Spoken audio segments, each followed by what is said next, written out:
Good morning friends. मैं गोपाल विद्यालय intermediate college के इस चैनल पर आप सभी लोगों का हार्दिक स्वागत करता हूं। मेरा नाम आकाश श्रीवास्तव है। कल मैंने आप लोगों को नरेशन का पहला पार्ट पढ़ाया था जिसको अफर्मेटिव सेंटेंस कहते हैं और इसको कन्वर्ट करना भी बताया था। अब मैं आज आगे आता हूं इंट्रोगेटिव सेंटेंस में।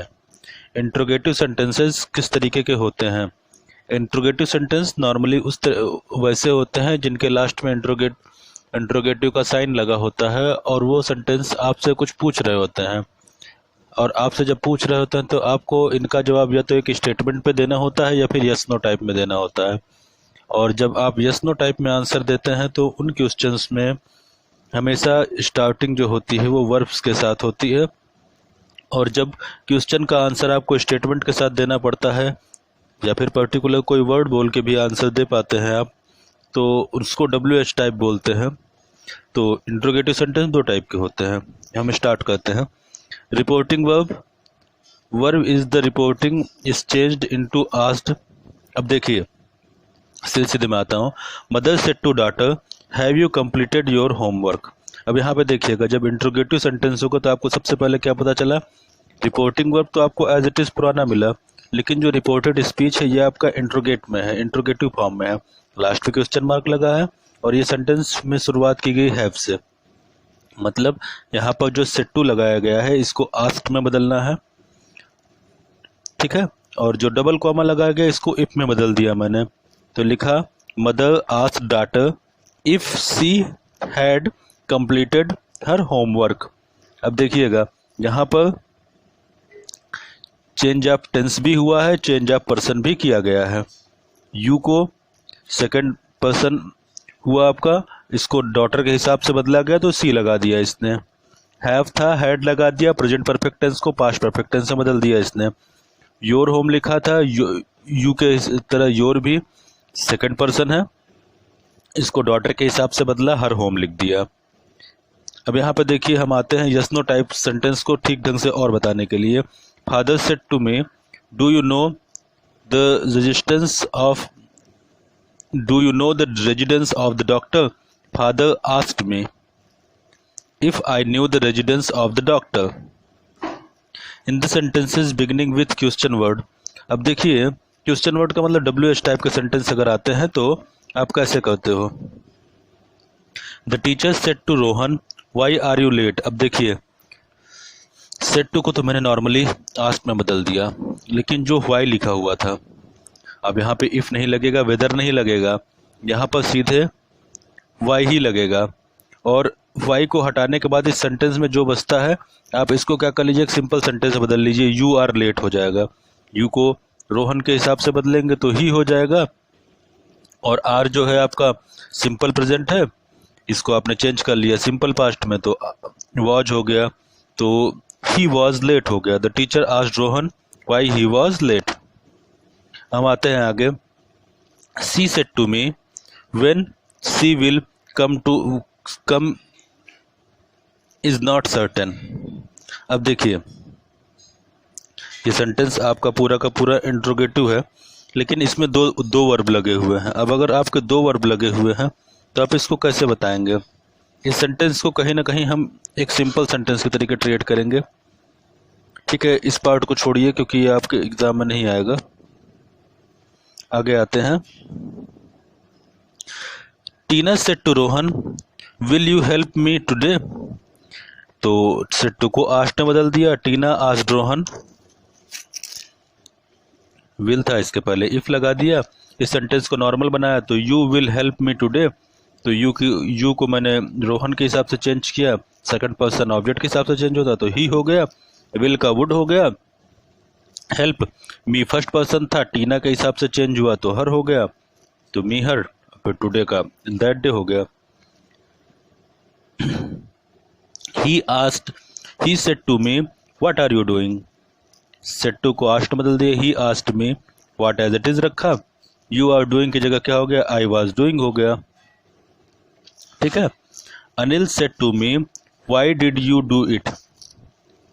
अब देखिए इस क्वेश्चन में सेट अब आस्क की जगह इंक्वायर्ड भी लग सकता है, इस बात को ये बताना चाह रहे हैं।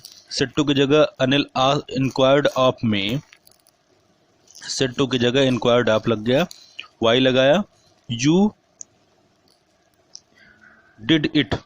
इस सेंटेंस को आप सीधे बनाएंगे तो ऐसे बनेगा। तो यू डिड इट को क्या लिखा मैंने, यू को मी के हिसाब से बदला, जो ऑब्जेक्ट था सेकंड पर्सन था, ऑब्जेक्ट के हिसाब से बदला, आई बन गया। और डिड को क्या क्या किया मैंने, प्रेजेंट पास्ट इंडेफिनिट टेंस था, प्रेजेंट और उसका दिया पास्ट परफेक्ट टेंस बदल गया, तो आई हैड डन इट हो गया। Pearl said to Riya do you know Rohit, तो हो गया Pearl asked Riya do you know it. ये नॉर्मल सेंटेंस था यस नो टाइप में, तो इसलिए इसको इफ में बदला, यू नो रोहित। तो यू को मैंने किस में बदल दिया, रिया के हिसाब से सी में, नो था present indefinite tense, past indefinite बदला, न्यू हो गया, रोहित आ गया। The teacher said to boy have you done your homework, तो हो जाएगा the teacher asked the boy have you done your homework, तो you have done your homework, तो इसको इफ लगाया, यू को बॉय के हिसाब से चेंज किया, ही हो गया हैड डन हिज होमवर्क। अब आते हैं और टाइप में, she said how can I do such a foolish work, तो सी सेड, तो सेड को देखिएगा सबसे पहले इसने किसमें बदल दिया, सी आस्क्ड भी कर सकते हैं, सी थॉट या वंडर्ड भी कर सकते हैं। अब इन WH टाइप शुरुआत में मिल गया हाउ, तो मतलब हम इसको एज इट इज हाउ लगा देंगे और इस सेंटेंस को नॉर्मल बना लेंगे, I can do such a foolish work. तो I can do such a foolish work एक जगह लिख लीजिए। अब इसके बाद इसको क्या करना है, आई को हमको फर्स्ट पर्सन है सब्जेक्ट के हिसाब से बदलेगा, सी हो गया, कैन का कुड हो गया, she do such a foolish work हो गया। Sonia said to her brother, मतलब हो गया when my husband will return tonight in uncertain. अब देखो ये सेंटेंस आपको सीधे सीधे पता चल रहा है कि इंट्रोगेशन का साइन नहीं लगा है, तो ये सेंटेंस अफर्मेटिव में आ गया। Sonia said to brother, Sonia told her brother that when her husband, will की जगह वुड हो गया, रिटर्न, टुनाइट की जगह दैट नाइट, इज का वाज हो गया, अनसर्टेन। निशा सेड वेदर या if you have qualified the test can not be confirm, Nisha said की जगह टोल्ड होगा, Nisha told her sister that whether if. अब देखिए सेंटेंस में लास्ट में क्वेश्चन मार्क लगे होने के कारण ये सेंटेंस नॉर्मल तरीके से बना है। Told her sister that whether she would qualify the test could not be confirmed, can not को कुड नॉट में बदल दिया, हैव की जगह इसने यू हैव क्वालिफाइड। तो अब यहाँ पे ध्यान दीजिएगा, इसने सेंटेंस को देखते हुए हैव को की जगह क्या कर दिया, इसने वुड क्वालिफाई कर दिया। Rahul said to Ritesh what you are doing in is immoral, तो सेड टू को इसने किसने बदल दिया, टोल्ड में, क्योंकि इस सेंटेंस के लास्ट में क्वेश्चन मार्क नहीं लगा हुआ है और इस सेंटेंस उसके बाद कन्वर्जन नॉर्मली हो गया। अब देखिए she said to her companions why not stay overnight here. अब देखो क्वेश्चन मार्क लगाया, देखिए आस्क लगाना का मतलब ये होता है कि अप्रोप्रिएट आस्क पड़ता है, लेकिन आप आस्क से भी अच्छा कोई वर्ड पाते हो तो आप अपने हिसाब से लगा सकते हो। तो सी सजेस्टेड टू हर कंपेनियन, उसने अपने कंपेनियन को सजेस्ट किया that they should stay overnight here, उनको यहाँ पे ओवरनाइट में रहना चाहिए। ये कुछ एग्जाम्पल्स थे। हम आते हैं और आगे इम्परेटिव सेंटेंस। इम्परेटिव सेंटेंस कैसे होते हैं, अब देखिएगा। इम्परेटिव सेंटेंस नॉर्मली ऐसे सेंटेंस होते हैं जहाँ पे सब्जेक्ट हिडन होता है, आपको सब्जेक्ट को अपीयर करना पड़ता है या फिर सब्जेक्ट आपको कुछ दूसरा लगाना पड़ता है। जैसे सी सेड, अब थोड़ी थोड़ी बात और जान लीजिए पहले। इम्परेटिव सेंटेंस में होता क्या क्या है। इम्परेटिव सेंटेंस कभी आपको कमांड और ऑर्डर के लिए यूज किए जाते हैं। कमांड और ऑर्डर कैसे, कम हियर, बैक करने के लिए please give me some food, request, request आप से जैसे कोई कर रहा है तो कहेगा please wait for me. Advice, walk always early in the morning. Forbid करना मतलब कैसे हुआ, डोंट डू इट। सजेस्ट करने का मतलब क्या हुआ, fill this form it will give you success surely. Purpose का मतलब होता है कि इससे किसी का काम का आपका उद्देश्य निकले। इफ़ यू, अब नॉर्मली क्या हो गया, do it and you will get a good success. Assure करना, किसी चीज़ का होने का बिल्कुल आपको पक्का होना, किसी चीज़ के बारे में पूछना, रिमाइंड करना, किसी चीज़ के बारे में वार्न करना। वार्न करने का मतलब क्या हुआ, आप किसी चीज़ के बारे में उसको चेतावनी दे रहे हैं। जैसे आपने कहा don't touch it otherwise you will be shocked. Agree होना, रिफ्यूज होना, प्रॉमिस करना। She said Mohan please bring me that book. अब देखिए इम्परेटिव सेंटेंस इस तरीके के थे। अब रिपोर्टिंग वर्ब में इसमें क्या चेंज किया गया, आपको सबसे पहले देखना होगा। अगर प्लीज लगा हुआ तो ये रिक्वेस्ट कर रहा है, और रिक्वेस्ट कर रहा है तो आपको यहाँ लिखना पड़ेगा सी रिक्वेस्टेड मोहन। आपने मोहन लगाते ही आपने एक काम तो कर दिया उसका, कि आपने वहाँ से जो प्लीज के पहले मोहन लिखा था उसको उठा लिया। अब सेंटेंस बचा ब्रिंग मी दैट बुक, तो आप क्या करोगे, टू लगाओ। टू लगाने के बाद ब्रिंग मी दैट बुक जो आपने अलग से लिखा था, इसमें ब्रिंग तो वही रहेगा क्योंकि इसमें चेंज ऑफ टेंस नहीं होता है। तो ब्रिंग मी की जगह क्या क्या, मी आपका फर्स्ट पर्सन था, सी के हिसाब से चेंज हुआ, हर हो गया। दैट का क्या चेंज होगा, दैट तो दैट ही रहता है, तो दैट बुक हो गया। Mother said to me take umbrella with you when you go out. अब मदर ने मुझसे क्या, मदर ने मुझे ऑर्डर तो दिया नहीं होगा कि अम्ब्रेला लेके ही जाओ ज़बरदस्ती। अब उन्होंने क्या किया होगा, इस बात के लिए एडवाइस की होगी। तो mother asked me to take umbrella with you को मैंने सेकंड पर्सन था, मी के हिसाब से चेंज हुआ और मी आ गया। और यहाँ पे दोबारा व्हेन के बाद जब यू आया हुआ था, ये सेकंड पर्सन था, ये मी के हिसाब से चेंज हुआ तो ये सब्जेक्ट था, तो ये प्रोनाउन आई आ गया।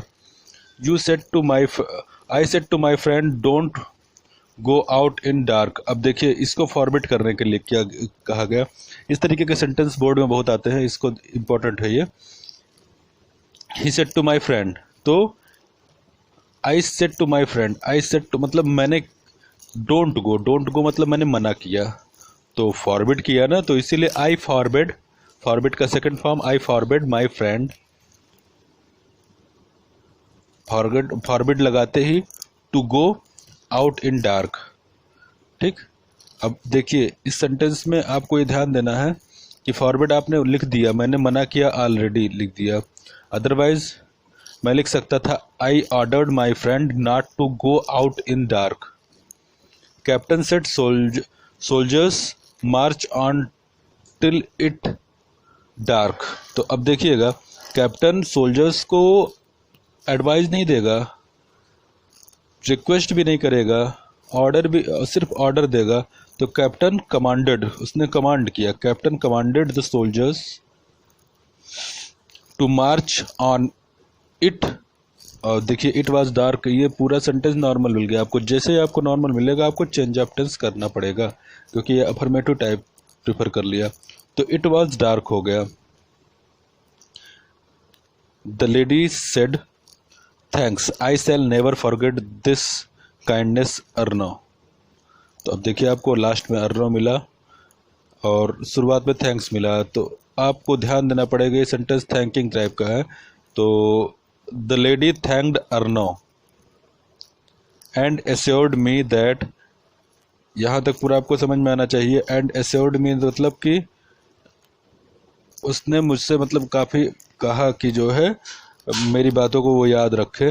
दैट आई शैल लिखा हुआ, ये सेंटेंस आपका पूरा नॉर्मली लिखा हुआ था, तो ये अफर्मेटिव सेंटेंस है। तो आपको याद ध्यान रखना पड़ेगा कि आई जो है फर्स्ट पर्सन है, द लेडी के हिसाब से सी हो गया, शैल का वुड हो गया क्योंकि यहाँ पे आई और वी के साथ ही सिर्फ शैल लगता है, तो सी के साथ तो विल लगेगा तो वुड हो गया। नेवर फॉरगेट, अब देखिए यहाँ पे ये दिस काइंडनेस लिखा हुआ था, इसने सी काइंडनेस लिखी है, सी की जगह होगा यहाँ पे that kindness. Richa said congratulation my son, you have won. तो अब Richa congratulated her son telling him that he had won. She said to the postman either go or wait. अब देखिए, she asked the postman either go or wait. अब देखो, either go or wait, अब बैठना है तो बैठो, इधर गो या तो जाओ, मतलब वो अपने पोस्टमैन से ये बात पूछ रही कि बैठना तो बैठ जाओ, नहीं तो जाओ जो है। तो ये मतलब क्या हुआ, सी आस्क्ड द पोस्टमैन, तो उसने पोस्टमैन से पूछा। The lady said to soldier please do come some time.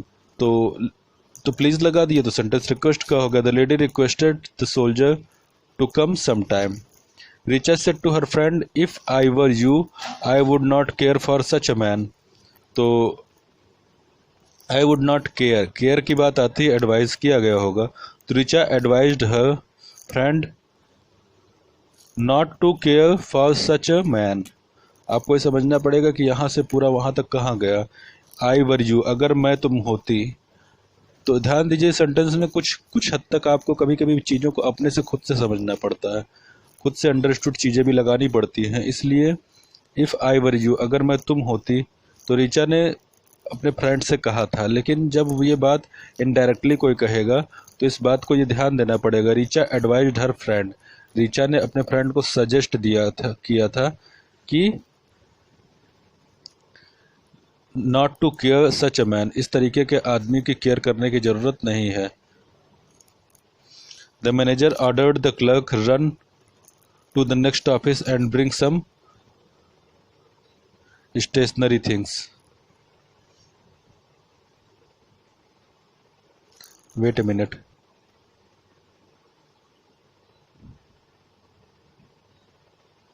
Okay. The manager ordered the clerk to run to the next office and bring some stationery. अब ध्यान दीजिए, the manager ordered the clerk to run to the next office and bring some stationery, ये इसका होगा imperative का change। She said to manager, you must leave my room at once. अब ध्यान दीजिए, तो you must leave my room at once, तो ये किस तरीके का सेंटेंस होगा, ये ऑर्डर किया हुआ है। तो she ordered stranger to leave her room at once. आपको इम्परेटिव के हिसाब से लगाना है तो इम्परेटिव के हिसाब से चीज़ें हटानी भी पड़ेंगी। सब्जेक्ट हिडन कर दिया उसने, आप ये ध्यान दीजिए। तो सब्जेक्ट हिडन हुआ तो वर्ब भी हिडन हो जाएगा। Leave my room at once, she said to the manager leave my room at once. अगर ये सेंटेंस को यही इतना ही देखें तो इतने का भी मतलब निकलता है पूरा सही सही, इसीलिए इसको बना दिया। She ordered stranger to leave her room at once. The teacher said to Suhani will you stop talking now. अब ये देखिए सेंटेंस, इस सेंटेंस में आपको इम्परेटिव के हिसाब से चेंज करने के लिए will you stop talking now, तो विल यू स्टॉप टॉकिंग, तो स्टॉप टॉकिंग नाउ ये आपका हो गया इम्परेटिव के हिसाब से। तो the teacher ordered Suhani to stop talking now का देन हो गया। ठीक, तो अब देखिए, मतलब इसमें आप देखिए, अब लेट वाला सेंटेंस आता है तो कैसे करते हैं। सबसे पहली बात, लेट वाला सेंटेंस होता क्या है। लेट का सेंटेंस अलग अलग तरीके के होते हैं, ये अलग अलग 4 तरीके के होते हैं। जैसे पहला प्रपोजल और सजेशन के लिए, he said let us go to the movie, तो he proposed that they should go to the movie. He proposed, अब देखिए प्रपोजल था, आपको सेंटेंस में रिकॉग्नाइज करना पड़ेगा। Let us go to the movie, movie में जाने के लिए कोई एडवाइस तो करेगा नहीं, कोई रिक्वेस्ट तो करेगा, हो सकता है रिक्वेस्ट करे, ऑर्डर तो करेगा नहीं, केयर करने की बात तो नहीं है। अब देखिए, अब ही प्रपोज्ड दैट, अस को किस हिसाब से चेंज किया इसने, अस फर्स्ट पर्सन है, ही के हिसाब से चेंज हुआ और ये प्लूरल था तो दे लग गया। ठीक, अब जब ये लेट हटता है तो ये सेंटेंस हो जाना चाहिए समथिंग करके बनता है, तो चाहिए मतलब शुड लगेगा, तो they should go to the movie. I said to Deepa let us buy a new house, तो आई सजेस्टेड टू दीपा। ठीक, सजेशन भी तो ही मैं दूंगा, किसी को प्रपोजल तो दूंगा नहीं। तो दैट अस को फिर से आई के हिसाब से चेंज किया, वी हो गया। अब देखिए कैसे वी हो गया। अस था सन 1 2 3 के हिसाब से सब फर्स्ट पर्सन, और ये प्लूरल में था, तो आई के हिसाब से प्लूरल क्या होता है, वी हो गया। ठीक है ना। और यहाँ पे शुड लगा है वी के साथ, shall should buy a new house. Reena said to me let us celebrate Christmas. अब देखिए I said no let us not, तो रीना ने लेट अस सेलिब्रेट क्रिसमस, तो रीना ने मुझसे क्या प्रपोज किया होगा, कि प्रपोजल है कि Reena propose to me that we should celebrate Christmas but. अब देखिए बट के बाद ये सेंटेंस आपका आ गया, स्टेटमेंट पूरा कंप्लीट है। तो बट के बाद आप ध्यान दीजिए, I said no let us not, तो बट के बाद अब ध्यान दीजिए, I did not agree her proposal. बस मैंने मना कर दिया, मतलब I did not agree her proposal. आपने रीना प्रपोज्ड टू मी लिखा था, तो इसलिए आपने नीचे लिखा I did not agree to her proposal. ठीक है, इन सेंटेंसेस को ध्यान दीजिएगा, धीमे धीमे करके समझ में आएंगे। लेट का अब रिक्वेस्ट की तरीके यूज करते हैं, तो कैसे करते हैं, Ravi said to manager let me go home. तो कैसे किया इसको, रिक्वेस्ट किया था, तो Ravi requested the manager that he might be allowed to go home. अब देखिए, या फिर to let him go home. अब देखिए इस सेंटेंस को जो दूसरे तरीके से बना हुआ है, दूसरे sentence late me go home, जब रिक्वेस्ट की बात आएगी तो आप क्या करोगे, टू लगा के लेट मी गो होम पूरा सेंटेंस एज इट इज लिख दीजिए, ये आपके लिए ज़्यादा सही पड़ेगा। Ravi requested the manager to let him go home. The girl said to the gate keeper let us enter the school, तो हो गया let us enter the school. तो गर्ल ने गेट कीपर से रिक्वेस्ट किया, ऑब्वियस है वो स्कूल में पढ़ती है, वो स्कूल की स्टूडेंट है और गेट कीपर से रिक्वेस्ट ही करेगी। तो the girls requested the gate keeper to let them enter the school. अब ध्यान दीजिए रिक्वेस्ट के सेंटेंस टू लेट करके बनते हैं। ठीक है, और मी गो होम की जगह क्या लगा था ऊपर, हिम गो होम, और नीचे अस इंटर द स्कूल की जगह देम इंटर द स्कूल। अब मी था तो मी फर्स्ट पर्सन था, रवि के हिसाब से हिम हो गया। अस था फर्स्ट पर्सन था, गर्ल्स के हिसाब से प्लूरल ही होगा, तो यहाँ देम लग जाएगा। अब ऑर्डर में आते हैं लेट के। The manager said to assistant let the customer in, तो ऑर्डर्ड के सेंटेंस में भी टू लेट लगता है। देखिए the manager ordered his assistant to let the customers in. अब देखिए केयर करने की बात नहीं आती, डोंट केयर अगर सेंटेंस में है। तो Sawan said let it rain I have to go, बारिश होने दो मैं जा रहा हूँ। तो सावन ने परसिस्टेड किया दैट, अब देखिए एक नया वर्ड है परसिस्टेड, ये लगाया गया कि उसको कोई मतलब नहीं है इस बात से कि बारिश हो रही है कि नहीं हो रही है। That he did not care for the rain and he had to go, और वो जाएगा आई हैव टू गो। अब देखिए सेंटेंस एक सिंपल सेंटेंस मिल गया था, इसीलिए इसको क्या कर दिया, आई को सावन के हिसाब से ही बना दिया, हैड टू गो। एंड शुरुआत में देखिए लेट इट रेन को इसने क्या बनाया, that he did not care for the rain. Late it rain, बारिश होने दो, मतलब उसको बारिश की केयर नहीं है, तो इसने लगाया। देखिए मैंने बताया ना उसको बारिश की केयर नहीं है, ही did not care for the rain. Miss Pillai said let my friend से होम, तो miss Pillai said that she did not care for her friends. इस सेंटेंस को नॉर्मली बना दिया गया।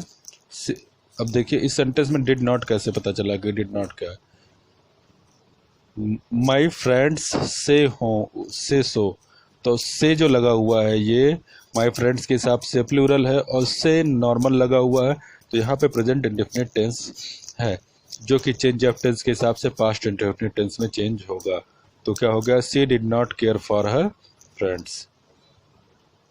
ठीक है फ्रेंड्स, हम समझ आशा करते हैं कि आपको इम्परेटिव सेंटेंस पूरा समझ में आ गया होगा। अब थोड़ा सा बचा हुआ है एक्सक्लेमेटरी और ऑप्टेटिव सेंटेंस। देखिए कैसे हुआ एक्सक्लेमेटरी सेंटेंस। एक्सक्लेम करने का मतलब होता है कि ये किस तरीके का सेंटेंस है, आपके बारे में क्या बता रहा है। कभी कभी आप बहुत दुखी हो जाते हो तो किसी चीज़ को कैसे कहते हो, मेरा सब कुछ खत्म हो गया, वाह मुझे कितनी अच्छी चीज़ मिली, अब मैं इससे बहुत आगे तक सक्सेस हो सकता हूँ, क्या बात है, मज़ा आ गया इसको खा के। और कभी कभी होता क्या है, देखो वो फिसल के गिर गया, अब तो बहुत चोट लगी होगी उसे। तो इस तरीके के सेंटेंस एकदम अलग है, जो सेंटेंस नॉर्मल सेंटेंस की तरह नहीं मिलते। आपको इसमें एक एक्स्ट्रा सारोनेस दिखती है, सरप्राइज दिखता है, जॉय दिखता है और कुछ क्राई दिखती है। तो जैसे पोसिया said, god heavens I am ruined. अब देखिए, तो ये सेंटेंस आपको रूइंड का मतलब क्या होता है, मैं टोटली खत्म हो चुकी हूँ। तो पोसिया एक्सक्लेम्ड विद सारो दैट सी वॉज रूइंड, आई को सी कर दिया इसने, और सिंपल प्रेजेंट था, सिंपल पास्ट में वाज हो गया और रूइंड लगा हुआ। पोर्सिया एक्सक्लेम्ड विद सारो दैट सी वॉज रूइंड। अब देखिए, the doctor said what a good dance Suhani, you have von the contest. अब देखियो, द डायरेक्टर सेड, तो डायरेक्टर ने कहा what a good dance, director एकदम सरप्राइज हो गया, कितने अच्छा डांस किया। तो डॉक्टर रिमार्क्ड विथ अप्रिसिएशन, या फिर doctor surprised with the performance of Suhani and said that she had danced well and declared that she had won the contest. या फिर doctor remarked the with appreciation applaud, या फिर अपॉलिडेड that सुहानी, अब you की जगह सुहानी लगा दिया इसने, और हैव की जगह प्रेजेंट परफेक्ट टेंस था तो पास्ट परफेक्ट में हो गया, हैड लगा दिया, danced well and declared that she had won the contest. Mona said hello Sameer good morning. Mona, अब देखिए मोना ने, जब भी कोई गुड मॉर्निंग कहता है तो लोगों को ग्रीट करता है या फिर ग्रीटिंग देता है। तो Mona greeted Sameer and wished him good morning. The king said how foolish of me, मैं कितना बड़ा बेवकूफ़ हूँ। तो मतलब ये बात कब कही होगी, उसको किसी बात पे बहुत क्या हुआ होगा, बात सोचा होगा, समझा होगा, तो उसने कहा होगा कि ये बात मैंने गलत कर दी। तो राजा ने क्या किया, खुद से कन्फेस किया। तो the king confessed with regret, राजा ने इस बात पे कन्फेस किया बहुत अफसोस के साथ, that he was very foolish, वह बहुत क्या है, बेवकूफ़ है। How foolish of me, how foolish of me मतलब वो बहुत, मैं कितना बेवकूफ़ हूँ, मैं बहुत बेवकूफ़ हूँ, मैं बहुत बेवकूफ़ हूँ, मतलब जब कोई दूसरा बोलेगा तो ही was very foolish. Tarun said how clever I am. अब देखिए, मैं कितना बुद्धिमान हूँ, इस सेंटेंस को हिंदी में कहते हैं हाउ क्लेवर आई एम, का मतलब मैं कितना चालाक हूँ। तो Tarun exclaimed that he was very clever. Deepa said what a pity you have not succeed. तो Deepa exclaimed that it was a pity that he had not succeed, ये कितने दुख की बात है। व्हाट ए पिटी मतलब it was a very pity, या फिर it was pity that you had not succeed, you को ही बदल दिया, had not succeeded. So help me heaven he cried, I shall never cheat anyone. So help me heaven, तो क्या हो गया, ही क्राइड सबसे पहले लेंगे, he called upon heaven to witness his resolve that he would never cheat anyone. अब देखिएगा, that के बाद जो लगा ही वुड नेवर चीट एनीवन, ये सिर्फ किसके लिए लिखा गया, आई शैल नेवर चीट एनीवन। तो क्या हो गया, आई को ही के हिसाब से बदल दिया, और सेल का विल हो गया तो इसलिए वुड लगा दिया। नेवर चीट एनीवन, यहाँ पे चेंज ऑफ टेंस और चेंज ऑफ पर्सन दोनों होता है, मतलब इस पूरे एक्सक्लेमेटरी सेंटेंस में। He called upon heaven to witness his resolve, be sure I am always with you said the mother. तो mother assured her daughter that she was always with her. I am always with you, तो I को सी में बदल दिया गया mother के हिसाब से, और एम का वाज हो गया, यू का हर हो गया। The mother assured her daughter, assured be sure की जगह एश्योर्ड लगा। मदर लिखा तो ऑब्वियसली आपको पता चल गया होगा कि ये डॉटर को कहा गया। ऑप्टेटिव सेंटेंस में हम आते हैं। ऑप्टेटिव सेंटेंस दो तरीके के होते हैं, या तो ये बात किसी से प्रेयर करके कही जाती है या फिर विश करके। जैसे कि आपको मैंने कहा god bless you, long live of king, इन सब चीज़ों को आपको समझना पड़ेगा। The old man said to his son may god bless you, sorry, तो the old man wished his son. अब देखिए यहाँ पे दो ही तरीके के सेंटेंस होते हैं, विश करने के और प्रे करने के। ऑप्टेटिव सेंटेंस में आपको ये बात समझनी पड़ेगी। तो the old man wished his sun that god might bless him. अब देखिए गॉड अपनी जगह, गॉड मे ब्लेस यू, आप सेंटेंस सीधा बनाओ, उसके बाद गॉड के बाद मे की जगह माइट हो गया, ब्लेस यू की जगह change of person change of tense दोनों होता है। They said may god save our country, तो क्या हो जाएगा, they prayed that god might save their country. He said may god pardon my sins, तो अब देखिए क्या हो जाएगा, he prayed that god might pardon his sins. यहाँ पर दैट लगता है, आपको ये बात समझना पड़ेगा। सेंटेंस में विश और प्रेयर दोनों का यूज होता है। आपको समझना पड़ेगा कि गॉड की बात हो रही तो गॉड से हम लोग प्रे करेंगे, गॉड कोई बात कहेगा तो गॉड से या फिर विश करेंगे हम लोग। He prayed that god might pardon his sins. The beggar said may you live long, मतलब आप जिंदाबाद रहो, मतलब आप हमेशा जियो। Beggar prayed that you may live long, you को बदला आपने, ऑब्वियसली किससे कहा, किसी से कहा होगा पर्टिकुलर सिंगुलर वन से, तो वो मैंने एक लड़की मान लिया, तो she might live long. The old mother said to child god helps you. The old women prayed that god might help the children. Okay friends, आज का लेक्चर यहीं ख़त्म होता है। फ्रेंड्स आशा करते हैं कि आप लोग सभी लोग कोरोना की सारी चीज़ों को मान रहे होंगे और कोरोना के खिलाफ दिए गए गवर्नमेंट के ऑर्डर्स को मानिए, सोशल डिस्टेंस का पालन करिए, मास्क लगाइए और बिना ज़रूरत के घर से बाहर मत जाइए।